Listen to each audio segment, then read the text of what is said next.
Wow, those fucking firefighters, am I right? Bull, those firefighters that I know are super nice.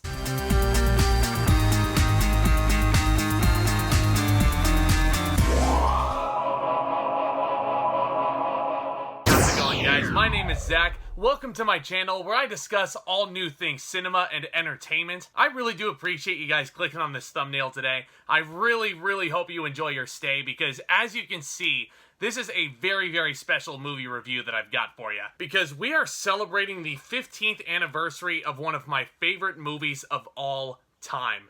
Martin Scorsese's The Departed had a profound impact on me, not just as a cinephile, but as an artist in general. And it just may boast one of the strongest ensembles in cinema history, with Leonardo DiCaprio, Matt Damon, and the legendary Jack Nicholson at the center of it all. And we follow a South Boston police officer named Billy Costigan, played by DiCaprio, and he goes undercover to infiltrate the organization of Gangland Chief Frank Costello, played here by Nicholson. And as Costigan gains the mobster's trust, a career criminal named Colin Sullivan, played by Damon, infiltrates the police department, and he reports on its activities to his syndicate bosses, including Costello himself. And when both organizations learn they have a mole in their midst, Costigan and Sullivan must figure out each other's identities to save their own lives. Martin Scorsese had quite the interesting turn into the new millennium, didn't he? Because he had started to take on projects which were way outside his wheelhouse, or so we thought. He was taking on historical epics like Gangs of New York and The Aviator, both of which star Leonardo DiCaprio as well, and both of which are excellent movies in their own right. Don't get me wrong in saying that. They are both phenomenal films. But around 2006,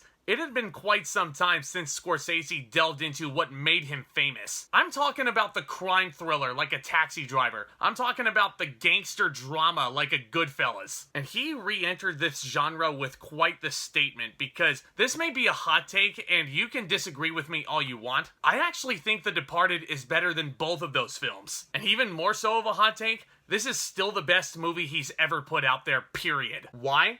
Because there is not a single moment in The Departed where you take your eyes off of the screen. And I've seen it quite a few times throughout my adult life, mind you. I was introduced to this film fresh out of high school when rated R movie tickets became a brand new thing for me. And whether I'm watching this film for the first time or even the 100th time, Scorsese still manages to mesmerize me every step of the way here. This is a movie where Martin Scorsese grabs you by the throat and he makes sure you are along for this ride. Because there's gonna be a lot of bumps, twists, and turns in the road here. If you ever go back and visit this film, you better hold on tight. This is a wildly entertaining ride and such a gripping story from scene one. And this is the point in the review where I will actually delve into spoilers, so just in case you've never seen The Departed, I would like to try to analyze this thing as much as I can, just to prove to you guys why I believe this is Martin Scorsese's best. The film opens up some years ago in South Boston, where Frank Costello, played by the oh-so-evil Jack Nicholson, is leading a robbery in a small store. Nicholson is, as per usual, so larger than life and so goddamn demented, as you would expect from the guy who played Jack Torrance. But you know what the amazing thing is that his antics still feel wholly realistic to the situation. And Nicholson's charisma only elevates everybody else around him to be on top of their game. But getting back to that opening, a young kid is witnessing this robbery, and Costello decides to take him under his wing and mentor him to basically infiltrate the Massachusetts State Police so that he can get away with whatever he pleases. And that young kid, in fact, grows up to be Matt Damon, playing Sergeant Colin Sullivan. And I don't think Damon has ever been more subdued than he is in this movie. And it just may be his best performance he's ever given, still to this very day.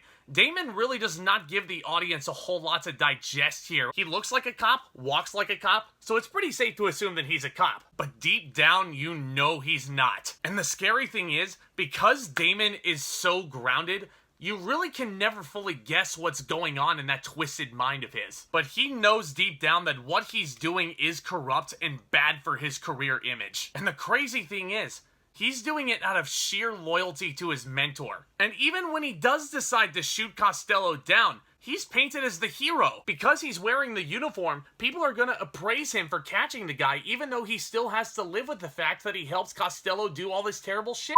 It is such clever and careful writing here, guys. This is absolutely a genius direction Scorsese takes here. But then, meanwhile, you have Leonardo DiCaprio's character, Billy Costigan, who is sent on one of the most meticulous undercover missions you will ever see. It even sees him spend a montage in prison. This is where we see some truly ingenious and rhythmic editing, which really gives the audience a good glimpse of how much time has passed. A considerable amount of it, no less. This movie has an excellent grasp of that. And Leonardo DiCaprio sells the anguish of his situation so unbelievably well. All he wants is to catch this guy so his life can get back to normal. It's almost like he's imprisoned in Costello's gang himself, which is pure dramatic irony. And believe it or not, he's only put there by Captain Queenan, played phenomenally by Martin Sheen, by the way. Such an underrated turn, oh my god. But like I was saying, Billy is only put into this situation because he's got a mouth on him. He's got a temper problem. And his outspoken nature will shine through in every single frame he appears in. I would argue that Leonardo DiCaprio steals the whole movie, which is a bold claim considering also Jack Nicholson is here. But if it's Leonardo DiCaprio stealing the show, isn't that the case all the time? But as I've mentioned earlier, because of these larger-than-life performances, every single supporting cast member elevates their game considerably. And that includes Vera Farmiga as this psychiatrist who becomes romantically involved with both Sullivan and Costigan at one point or another. And she gives a very emotionally real performance in here. This is kind of how I discovered who Vera Farmiga actually was. And I was like, damn, she's really great. And then not too long after I saw this movie for the first time, I would turn on Bates Motel on Netflix, also starring Vera Farmiga, and the rest is history regarding my fandom of her. The more you know. Now, I've already mentioned Martin Sheen's name, giving a very grounded performance as Captain Queenan in here, but he has to be grounded. That's because his partner, Sergeant Dignam, is severely deranged. Dignam is played by Mark Wahlberg, who gets a lot of hate for certain shitty movies of his past, like The Happening. But this is living proof that if you give Mark Wahlberg the right director, this guy can be so awesome. And he was super entertaining to listen to. He's got sarcasm going out the wazoo. Who the f*** are you? Yeah, I'm the guy who does his job. You must be the other guy. That's just one example. His monologue has me busting up. And this is something that often surprises people about The Departed. Even though at the forefront, it is this big gangster drama which almost delves into a Shakespearean level of tragedy. This is a script that's got a really nice sense of humor to it. And that's something you really gotta respect. That's just one of the many reasons why this movie is so goddamn entertaining. The dialogue, the gunfights, the intensity in the actors, especially DiCaprio. I mean, it's all perfect, my friends. I don't think there's a single thing wrong with this film. Now, I know. There may be people who think this movie is unnecessary just because Infernal Affairs exists. And while, yes, I will admit it is the same story beat for beat, there are a multitude of different elements within The Departed that make it feel wholly unique to itself. The setting, South Boston, crime syndicates ruling the roost, and cops trying to squeeze their way into the picture to stop all this madness. It is such a great remastering, if you will, of the original story, but it never loses the essence of what made the original story work in the first place. That being the fact that there are rats on both sides. You know, rats over here, rats over there, rats everywhere. God, it makes it sound like Dr. Seuss wrote this. But the way this film concludes just may be my favorite finale to a movie ever. And this is gonna get deep into spoiler territory, so be forewarned. So basically, after Costigan discovers that Sullivan was Costello's rat, he basically lures him to the top of the building where Captain Queenan was shoved off and killed. Talk about poetry. But Costigan takes his victim downstairs in a heated exchange. You didn't come here to talk, you came here to get arrested. And just going down the elevator, Matt Damon is so magnificent here. He is at his most vulnerable. Just kill me.